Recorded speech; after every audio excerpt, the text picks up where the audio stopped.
8, le agradecemos enormemente a la representante de la FAO en México, Lina Paul Alfaro, de la Organización de las Naciones Unidas para la Alimentación y la Agricultura en nuestro país. Nos tome la llamada. Lina, muy buenos días. Muy buenos días, ¿cómo está? Muchísimas gracias por la invitación, David, y un saludo muy especial a todos tus radioescuchas. Muchas gracias, un saludo desde esa esquina de México, donde Lina nos escuchan también del otro lado de la frontera, una enorme cantidad de mexicanos y latinoamericanos. Sí. Sabemos que hay preocupación justamente en el tema alimentario, pero le agradecería que partamos de lo más básico, por ejemplo, por entender qué es la inseguridad alimentaria y cómo estábamos en ese tema en México y en América Latina antes de la pandemia. No, efectivamente, mira, por seguridad alimentaria, digamos, lo que entendemos es que las personas tienen acceso físico y económico a alimentos seguros y nutritivos para satisfacer sus necesidades alimentarias, para llevar una vida activa y sana, y diría yo, productiva. Eso es seguridad alimentaria. Tú tienes el alimento suficiente y tienes acceso a ese alimento suficiente para llevar esa vida activa y sana. Y si no lo tienes, entonces entras en un concepto de inseguridad alimentaria. O sea, no lo tienes, no puedes tener ese acceso, ni físico ni económico, a esos alimentos. Muy bien, entonces no solamente es hambre, sino esa calidad de alimentos para la salud de un ser humano. ¿Cómo está la...? Sé que también se le dice pobreza alimentaria, no sé si sea correcto, Lina, pero ¿cómo está la situación en América Latina en este tema? O sea, no sé si hay porcentajes de ciudadanos, dependiendo de Claro, cada país, que estén sufriendo este tipo de situaciones. claro. Mira, para nosotros la inseguridad alimentaria, incluso el hambre, que le puedas llamar, que está muy relacionado, los términos, tienen que ver con la pobreza. Entonces, si tú no tienes la capacidad económica, el acceso económico para poder llegar a esos alimentos, tú obviamente estás en un nivel de inseguridad alimentaria y de pobreza. Están muy correlacionados en América Latina y el Caribe el tema de hambre con pobreza. Y la pobreza ha aumentado muchísimo. Realmente hemos tenido un retroceso histórico. Según la CEPAL, en el último informe que ha ofrecido, hemos tenido un retroceso en la pobreza de 12 años y un retroceso en la pobreza extrema de 20 años. ¿Tú te imaginas lo que es eso? Estamos hablando de 209 millones de personas en pleno siglo XXI. No se vale. 209 millones de personas que están en una situación de hambre, 22 millones más que el año pasado.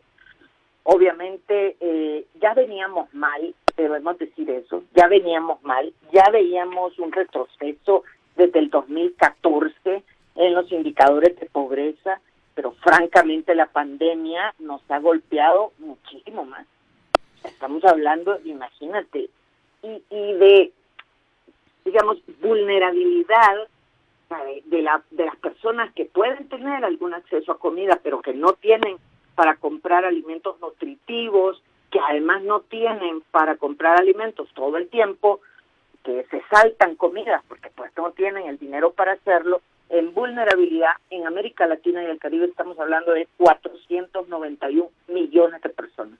O sea, si usted tiene en su mesa un plato de comida, los 3 tiempos, tiene la suficiente cantidad para tener una vida activa y sana, créame, es usted una persona afortunada en América Latina y el Caribe.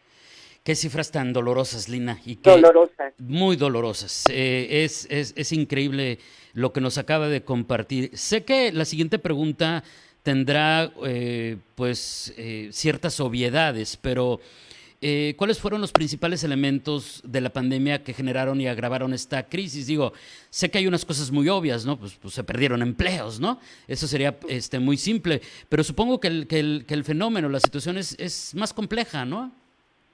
No, efectivamente. Mira, aquí dos cosas, creo yo, que no debemos olvidar. La segunda que voy a decir. La primera es un poco lo que tú has dicho. Esta es una crisis que se ha visto afectado por la demanda. Es decir, la pandemia lo que ha generado es la pérdida de empleos, una pérdida acelerada de empleos. Entonces hay un choque económico muy fuerte en América Latina y el Caribe el Producto Interno Bruto ha bajado significativamente. Bueno, en México el año 2020 fue de casi un 9% del Producto Interno Bruto. Esto significa, en términos muy simples, tenemos una crisis económica, un choque económico fuerte. Se cerraron muchos negocios, se perdieron empleos. Imagínate que solo la cuarta parte de los empleos creados podían ser por teletrabajo, por trabajo en casa. El resto tenía que ser presencial y eso dificultó muchísimo. Entonces es una crisis de demanda. Y digo de demanda en términos agroalimentarios porque francamente lo que provocó que esta crisis sanitaria no se convirtiera en una crisis alimentaria es que el sector agrícola se mantuvo trabajando. Los mercados se mantuvieron abiertos y eso fue realmente muy importante. Pero entonces tenemos este choque económico, este choque profundo en la demanda, y por otro lado tenemos el cambio climático, que no podemos olvidarlo, no es que con la pandemia lo borramos. Hemos tenido eventos muy fuertes. La sequía acá en México fue muy grave durante este año y ahora vamos a tener graves inundaciones porque el cambio climático es eso, eventos extremos.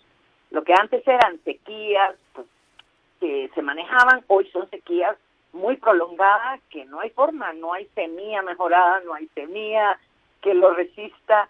Los sistemas de riego incluso se ponen en peligro, en riesgo. Entonces tenemos estos dos factores que yo diría que han sido los elementos que han provocado que esta pandemia haya agravado la situación económica y haya puesto a las personas en una situación de hambre o de inseguridad alimentaria. Y esto también, tengo entendido, Lina, agrava los fenómenos migratorios, o sea, el calentamiento global, el cambio climático y todo esto que nos acaba de narrar también genera desplazados. Efectivamente, mira, ciertamente las razones de la migración, sobre todo de los países del Triángulo Norte de Centroamérica, son provocadas por temas como la violencia en algunos de los países, pero sobre todo el tema de pobreza, el tema de falta de oportunidades económicas. En México igual, en México la migración también existe, desde México hacia los Estados Unidos, migraciones internas también de los trabajadores agrícolas, que mira, nosotros estamos haciendo un trabajo muy importante aquí en México y cuando hicimos el diagnóstico solicitado por el gobierno de México para reducir la brecha de las mujeres, nos damos cuenta de que en los lugares donde estamos trabajando, Jalisco y Oaxaca, solamente el 3% de las mujeres tiene un contrato. ¿Qué significa esto? Una tremenda informalidad, una falta de acceso a servicios básicos que puede generar el establecimiento de un contrato. Entonces también hay migración interna dentro de México y no digamos esta migración hacia los Estados Unidos en búsqueda de nuevas oportunidades económicas. Por supuesto. Y la desigualdad, mejor entendida, tristemente, Lina. Tristemente, efectivamente, porque el último estudio del PNUD, del Programa de Naciones Unidas para el Desarrollo, afirma que no habíamos visto retrocesos en el índice de desarrollo humano desde que este fue creado en 1990, hasta este año pasado. Ahora, ¿cómo trasladarlo esto al tema de las responsabilidades por ejemplo, las políticas públicas, los gobiernos, la coordinación en medio de una situación atípica, como lo es evidentemente una pandemia, y qué es entonces, pues, lo que se debería hacer? ¿Cuáles son las acciones que se deberían de estar tomando para contrarrestar esto que nos acaba de narrar? Mira, una primera acción, y yo sé que es muy difícil decirlo, porque sobre todo y antes que todo está la vida humana, pero una primera acción que nosotros sugerimos es el no cierre de las actividades económicas, en particular de las actividades que tienen que ver con el sistema agroalimentario, porque si no esta crisis se hubiese convertido en una crisis mayor, en una catástrofe. Sé que es muy difícil decirlo porque lo que la gente quiere es protegerse, el cierre de puertos, aeropuertos, el cierre de las actividades económicas. Eso hubiera sido mucho más grave y te diría, hubiera tenido un impacto mucho mayor en términos de las pérdidas de vidas humanas, incremento del hambre, incremento de la pobreza. Nosotros sugerimos no cierre. y el mantenimiento del sistema agroalimentario. De hecho, el año pasado, el único sector de la economía que creció fue el sector agroalimentario. Es el único sector de la economía que creció. El único sector de la economía que no vio significativamente afectados los empleos, y los mercados estuvieron siempre abastecidos. Eso fue muy importante. Un segundo tema importante es, esto es una crisis de demanda. Nosotros dijimos, cuidado con las soluciones como las de la crisis del 2009, en donde se apuntaba a ayudar a los grandes, ¿no? ¿Por qué? Si ayudabas a los grandes, eso iba a caer por su peso e iba a llegar a todos los pequeños. Bueno, eso no pasó en esa crisis. Y ahora no va a pasar. Nosotros dijimos, hay que fortalecer las transferencias a las personas, a los productores, a los ciudadanos más vulnerables. Recursos hacia eso. México, debo decirte, tuvo una gran ventaja en el sentido de que tiene un esquema de transferencias monetarias que le ayudó a esto. Y en tercer lugar, el tema de cómo hacemos más accesible y asequible los alimentos nutritivos en México. Eso es una lucha que vamos a seguir dando porque precisamente la pandemia nos golpea mucho más y otras pandemias que podrán venir nos van a golpear más ante una población mal alimentada.